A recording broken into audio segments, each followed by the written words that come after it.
WPBF News, honored as the best newscast. Green Acres residents find out what sparked a blast that blew them out of their townhomes. You'll hear their reaction. And the head of Palm Beach County Schools proposes an end to overflowing classrooms while she answers questions about a new consultant's salary. 10 minutes of non-stop PBF News starts right now.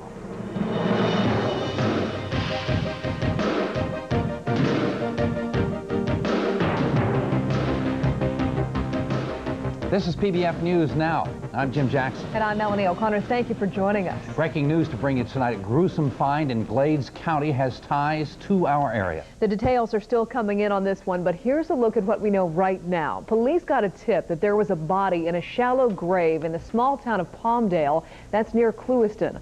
Officers dug up the area and they found the body of a decapitated man. Now Palm Beach County Sheriff's officials are working with Glades County officers to determine if this is the body of James Wooding. Wooding is a sugarcane worker believed to be the victim of an apparent abduction in Belglade on Saturday. He was last seen at the Sugarcane Growers Cooperative. Later, a friend of his family got a call demanding a ransom. Police will now use fingerprints and dental records to determine if the body is that of Wooding.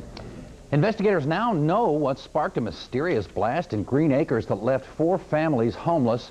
Something ignited the gas in 4 propane tanks found inside the town home that caused the massive explosion. Investigators aren't sure exactly what sparked the tanks, but they say it's very suspicious. And tonight, neighbors are reacting to the news. PBF News' Chuck Johnson's on the scene. He joins us now live with the latest. Chuck? Well, Jim, we're right here in front of the site of Monday night's blast, and it appears the mystery surrounding this explosion is beginning to unravel. But as the picture is becoming clearer, the pain for those affected by the explosion is getting worse. Marie Tainton says the effects of the blast, which knocked her out of her chair 2 nights ago and ultimately drove her from her home, are just now beginning to sink in. In fact, I'm starting to get stomach pains. I've been feeling like throwing up. I'm just a nervous wreck. Investigators now believe the explosion was caused by the ignition of 4 propane tanks which were found opened in an upstairs bedroom.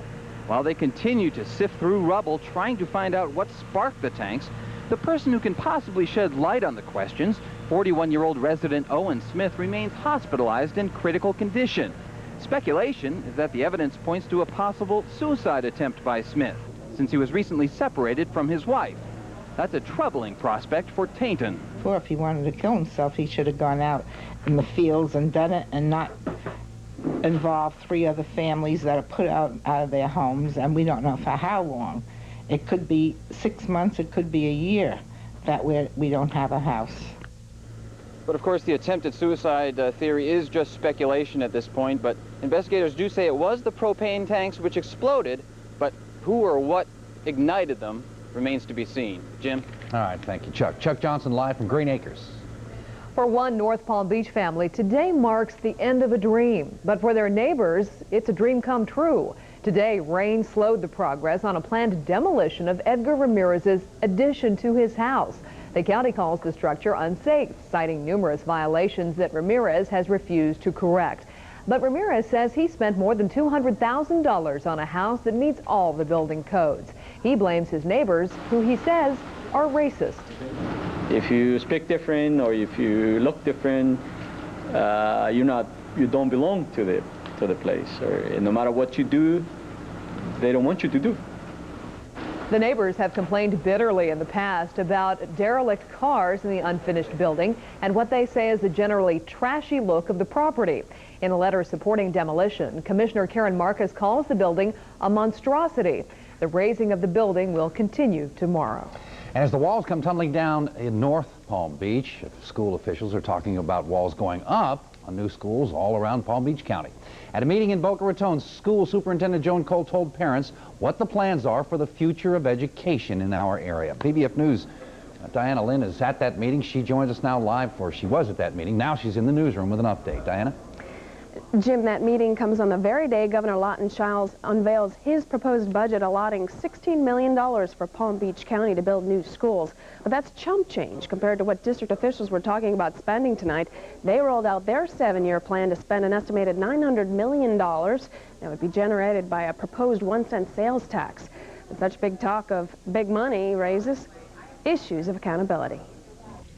It's no secret Palm Beach County schools are bursting at the seams. Some 22,000 students attend class in 1,600 portables. Well, school superintendent Joan Cole and the board have devised a 7-year plan to address the problem, unveiling it at the Boca Raton City Council meeting. You may be wondering why the school board came to Boca Raton to unveil its plan. It's because through their research, officials discovered this community stands to suffer the most overcrowding. Of 14 schools identified across the county that will soon be full and need a reliever school, 10 are in Boca Raton. Does anybody have any idea about the timetable? Gaining the trust of parents like Alan Lean may be difficult in light of recent reports that lack of oversight led to contracts being overpaid. Board Chair Paulette Burdick has an answer to that. We will look into every department and make sure that those walking landmines are discovered, corrected, and will never happen again. Who will implement the new plan? Last week, Superintendent Cole eliminated 5 key employees of the construction department. These were not layoffs. They were not firings. This is my responsibility to put together a leadership team, first of all, that will help us move forward with the plan. First on the team, out-of-state consultant Dr. Philip Rohr has been hired to run things through July. His consultant's fee, $600 a day plus expenses. That's considered cost-effective. If you look at, certainly, the current salary range that our previous individual had, and you look at benefits that are also added on, that is well within certainly the range. As for the plan itself, these so-called A projects get funded first. Boca Raton can look forward to additional rooms for, say, timeout, restrooms, and storage, but there's no mention of whole new schools for Boca. The plan is supposed to solve overcrowding. Do you think it will? Well, I actually asked that question while we were in the meeting tonight, if indeed this particular referendum would solve the overcrowdedness of our schools, and the answer was no, not this particular referendum money. Now, the 7-year plan is scheduled for a vote January 22nd. Again, it is wholly contingent on voters in the future referendum passing the 1-cent sales tax. Jim? Well, Diana, what if the referendum doesn't pass? Officials were asked that question tonight, and they don't have an answer. Jim? All right, Diana, thank you. While Palm Beach County school officials map out their plans for the future, Governor Childs is figuring out how the state will pay for its share. He wants a 10-cent a pack increase on cigarette taxes as a start. Meantime, much of the $42 billion state budget proposal will go to education. Here's some of what's proposed in our area. In Palm Beach County, Childs is asking for more than $707 million for public school operations and more than $16 million for school construction. In St. Lucie County, Childs recommends more than $127 million to be used for public school operation and about $2.5 million for construction. In Martin County, $78 million for operations, and for construction, almost $2 million. These, of course, are only recommendations. The legislature must pass the final budget. Mayor Nancy Graham is also looking toward the future of the city she leads. The West Palm Beach mayor will give her State of the City address to the Chamber of Commerce tomorrow morning. Among the plans for 1997, more progress on the downtown plan called City Place, putting two-way traffic lights on Olive Avenue and Dixie Highway, and other plans to make traffic flow more smoothly in congested areas. Palm Beach police are calling in the FBI to help track down millions in missing jewels. The jewelry was taken from the home of Kathleen Ford, the widow of Henry Ford II. And tonight, police aren't giving many more details about the theft, but they are getting federal help. PBF News' Dave Nethers has more. Though investigators will not reveal how thieves managed to escape undetected from the home of Kathleen Ford, the heist of her jewels has many signs of a professional job. That's why the FBI is helping. The reason that we contacted them was the amount of the loss, but certainly in a case like this, it's very likely that the pieces will go around the country and maybe into Europe. Palm Beach police today released 2 new photos of a jewelry box similar to the one stolen along with the Ford jewels. Jewelers like those at Tourneau on Worth Avenue tell clients not to leave priceless heirlooms or any valuable jewelry in boxes where thieves can easily find them, putting them instead in a safe deposit box. But the store's assistant manager says professional thieves know that the owners will often keep the jewelry at home on weekends when they wear them. It takes time to go to the bank, take it out of the safety box and take it back. It has to be within banking hours, so it does take some time, and most people just tend to think it's not going to happen to me. And And experts say many older home security systems are not a deterrent to a skilled and determined thief. This is an actual portable keypad. Gary Kramer of Scott Security Systems says new technology is available that can outsmart many thieves. Radio backup could be in place, so could cellular backup, and it would take something of a technical genius to override those systems. Of course, the amount of money you should spend keeping your valuables secure is all relative to how much they are worth. As with the 4 jewels, that's often measured in sentimental terms, often greater than dollars. Dave Nethers, PBF News. Meanwhile, there is a warning tonight for West Palm Beach residents to be on the lookout for a dangerous felon. Police say he's getting more dangerous with every crime he commits, and they need your help to catch this guy. Crime specialist and veteran cop Scott Weinberger joins us now with more. Scott? Melanie, West Palm Beach police have identified a suspect in a rash of violent armed robberies and shootings and desperately want this man off the street, and tonight they're asking for your help. Police have obtained warrants for this man, 23-year-old Desi Williams. He's been identified in 3 separate armed robberies over the past few weeks, all occurring along Tamarind Avenue between 10th and 25th Streets. And police tell PBF News Williams allegedly robbed some of his victims as they sat at traffic lights along Tamarind Avenue. And they also say the suspect is extremely violent. There was also a shooting incident in which Mr. Williams has been positively identified as the shooter, and the person was shot, almost died.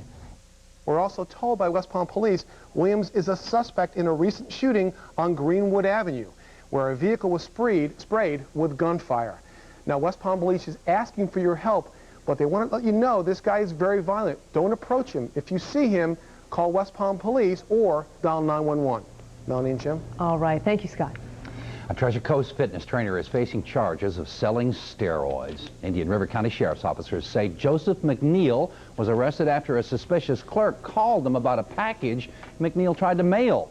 When police checked out the package, they found $15,000 in cash, steroids, and the drug ecstasy inside.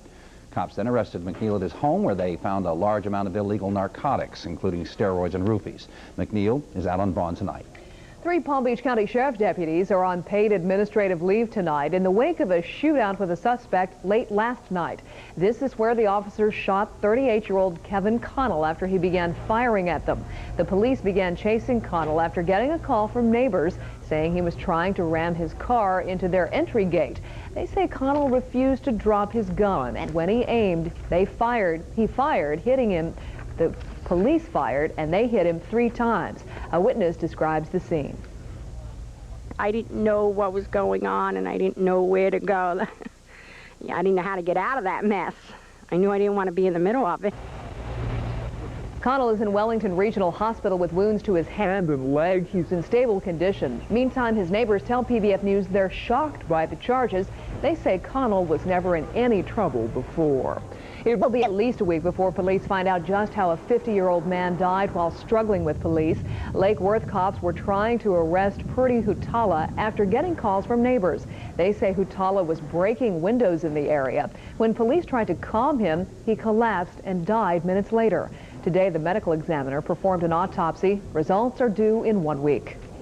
2 men face charges tonight, charges of profiting from the murder of Joan Benet Ramsey. Police say the men stole crime scene photos of the 6-year-old beauty queen and sold them to the tabloid newspaper, The Globe.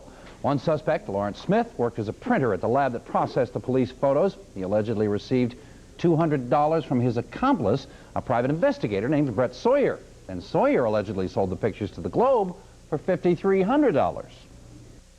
We will treat these prosecutions seriously. But I want to make it clear to you that there is really only one ball in the air for me. And that's little Joan Benet. Joan Benet Ramsey was found in the basement of her home 3 weeks ago, dead, strangled and sexually assaulted. Hundreds of Treasure Coast employees get some bad news today. Their plant is closing. Many of them are going to be out of work. We'll find out why. Stay with us. Wouldn't you like to go someplace where you can recharge your batteries? Stretch out. Someplace quiet, where even the seat knows how you like things. Somewhere close by, so you can go every day and really enjoy yourself. Well, now you can. The brand new 97 DeVille by Cadillac. It's here now. for the time of your life. The Cadillac dealers of Florida, the luxury leaders. Hi, I'm Bill Martin. I just want to say having Politically Incorrect go on ABC is a dream come true. Not my biggest dream, but, you know, I'll never be a Kennedy or a Beatle. And boy, comparatively, this isn't even close. But the audience seems to really enjoy the show. That's more important than being a Beatle. Following Nightline, it's Politically Incorrect with Bill Maher. The hottest late-night lineup begins with PBF News at 11, Nightline 11:35, followed by Politically Incorrect with Bill Maher. Here on PBF 25. You're watching PBF News on your local ABC station from Boca to West Palm de Vero. Closed captioning of PBF News is brought to you by Capital Lighting. On the next Access Hollywood. Ninja! Good Ninja! Funny Chris Farley turns Fighting Man. And I had to pick Super Bowl call. Can Joe Montana make the call on the next Access Tomorrow Hollywood? at 7:30 on PBF 25. All America's been waiting for it. The furniture sale not to be missed. The sale of all furniture sales. The 97 January clearance. Now at Rooms to Go. The lowest prices around. Even lower than our everyday low prices. Rooms to Go. An incredible selection. Your favorite styles. 100 rooms. 1,000 combinations. Yours for less. Yours in days, not months. At the 97 January clearance sale. Now at Rooms to Go. Don't miss it. Downsizing at a nationwide corporation hits very close to home tonight. Northrop Grumman will close its commercial aircraft plant in Stewart and relocate to Georgia and Texas. Now, up to half of the 500-employee workforce is expected to be offered transfers to those locations. About 250 others will receive job placement assistance. The Stewart plant made center wing boxes, trailing edge flaps, and rudders for a wide variety of aircraft. The workhorse of the world's commercial airline fleet will build a better rudder. The Boeing Corporation has agreed to make improvements to the design of the 737. Vice President Al Gore announced today the aircraft maker has agreed to bear most of the cost of those improvements. Rudder problems have been suspected but never proven in 2 air disasters involving the 737. It's hoped the changes will provide pilots with better control of their aircraft. Speaking of improvements, it'd be great to see a little bit of an improvement in our weather tonight. And frankly, I felt like it was a bit improved this evening. I guess just because it wasn't pouring down rain when I was standing outside. We're getting pretty grateful for the little things these days. Little things. We just keep getting more rain. To find out when it's going to end, here's Mike Lyons with your PBF Doppler weather forecast. Well, first of all, Jim and Bell, it will rain. That's the good news. When? How about 6, 7 o'clock tomorrow night? It looks like we've got another 18, 19 hours or so of some showers and some thunderstorms, and then the rain will stop, at least temporarily. Let's talk about things today, shall we? 73 degrees, high temp at Palm Beach International. That was a temperature pretty representative up and down the area from the Treasure Coast through the Palm Beaches. Morning lows generally in the 60s. But look at that rain, 1.57 inches of rain officially at Palm Beach International today. And you know, this is supposed to be the dry season. Doesn't feel that way now, does it? We've had 4.22 inches of rain so far during the first 15 days of January 1997. Normally, that's what we should have, 1.29, so it's almost 3 times the normal amount. There is some good news. I don't think we'll threaten the all-time January record of 11.01 inches set back in 1983. But boy, it was coming down today. Let me show you some of the pictures earlier this afternoon. Showers, very strong, torrential downpours across some parts of Palm Beach Gardens. These showers around, I'd say about 2:30 this afternoon. Boy, that rain came down again. These pictures pretty representative of what we saw this afternoon. Now, 2 inches of rain in Palm Beach Gardens, 2.05 inches. In Palm City, 2.1. Port St. Lucie, 0.75 of an inch. And Vero Beach, 1.4. In Wellington, 1.25 inches of rain. At Boca Raton, 1 inch of rain right now. Now, the good news, as we mentioned before, and as Jim and Melanie were talking, it looks like the heavy rain is out of here, at least for now. This is